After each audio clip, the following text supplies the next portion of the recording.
Hey everybody, happy Sunday to you all. Hoping you've had a wonderful weekend and looking forward to your week ahead.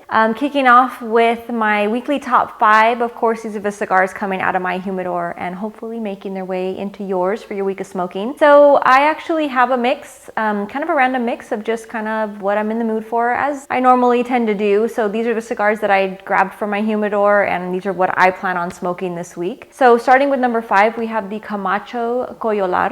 This is a Honduran puro. It's coming from a single farm vintage with a Criollo varietal seed. It has really nice notes of the aged cedar, a little bit of cocoa, a very rich leather. It has a good amount of spice to it. It is on the fuller bodied side, so it's not for, I definitely wouldn't recommend it for your first cigar of the day. It'd be more of a gradual cigar later in the day, or something that you've definitely had something in your stomach. I mean, it's not crazy strong. You're not going to get blown away or anything, but it's not on the lighter fare of things, I guess you could say. So definitely a good flavor and highly recommended. Moving on to number 4 this week, we have actually the cigar that I'm smoking that I love. This is the Micallef Grande Bold Sumatra. I know you guys have seen it a lot, but it's definitely one that is just a great go-to stick. I smoke these fairly often. I tend to rotate a lot between the Sumatra and the Mata Fina. I love them, especially because they just pair so nice with coffee, in particularly the Sumatra. Just what a great pairing. And yeah, I've actually paired this in different times of the day.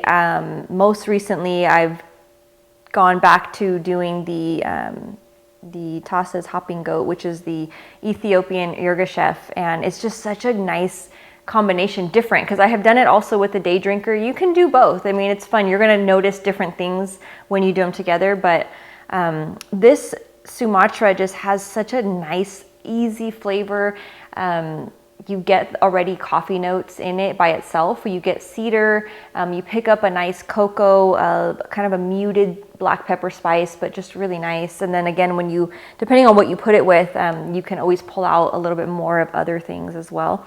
But this one is featuring, of course, a nice aged Sumatran wrapper, broadleaf binder, Dominican and Nicaragua on the filler. And I did already go over the tasting notes, so I kind of did it backwards. But you guys have seen this one before. I've talked about it often, and you can definitely, most likely, if you're on already the Micallef brand ambassador, Facebook group, you'll probably see a lot of people posting the Grande Bold line, but in particularly the Sumatra, just because it's really, really tasty. So definitely one that I love, which is why it's on my list.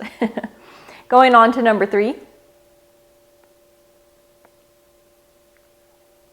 We have the CAO Nicaragua, which has also been on the list. It's been a little while since I have had that cigar. It's really tasty. It's actually featuring a Honduran Jamastran wrapper and binder, and then Nicaraguan filler from Esteli, Jalapa, and Condega on the filler. Sorry, it took me a second on that one. I was trying to remember offhand. Esteli, Condega, and Jalapa on the filler. Really nice combination of flavors. So you get the black pepper, it has a nice nuttiness to it. You actually get like the toasted bread, like if you were to get a wheaty type of a toast, or bread rather, and then toast it. It has that, I don't know, to me it just makes sense to say toasted bread. I get it. But I'm sure by now a lot of you have smoked it, but if you haven't, you should definitely check it out. It's a great addition. It was a great addition to the CAO, kind of their Mundial lineup, where they were doing different ones, but the Nicaraguan one is definitely, I smoked a lot of those when they first came out, and then I tend to kind of, grab one every so often, but I did have a couple in my humidor, so I was like, yeah, this is a good one. So definitely try it out. It's just a good stick. Moving on to number 2, we have the LFD La Volcada. I haven't had this one in a little while. This one's actually a really nice, flavorful, rich cigar, coming out of course, the beautiful La Flor Dominicana factory. And it has a Mexican San Andres wrapper, Ecuadorian Corojo on the binder, and then Dominican, Honduran, and Nicaragua on the filler. So you're getting a lot of really nice flavors. You do get the cedars, you get kind of a dried cherry, cinnamon, black pepper, go back and forth for that spicy element, but just really nice. A great offering again from the LFD lineup. They have a lot of good sticks out there, but I don't know, I liked the La Volcada quite a bit when it first came out, and again, I haven't smoked it in a while, so I thought it'd be fun to, you know, revisit that one. And moving on to my number one cigar for the week, it's actually the Distel Sherry Cask. Beautiful stick. Again, it was part of my overall top 5 for the year, just because it just has some really nice flavor, and it's a steal because it's a very low price point and it has some tremendous aging to it. It's aged in these sherry casks. It's another one of those collaborations with Rabbit Hole Whiskey, which was the original with the Distel, you know, Rabbit Hole, and then this one just coming out with just some tremendous flavor profiles on that sherry cask version. So has a Connecticut broadleaf wrapper, a Brazilian Arapiraca binder, a Nicaraguan on the filler. You get the really nice raisin flavor in there. You have an aged wood. It has the kind of the damp earthiness to it, and then you get those nice sweet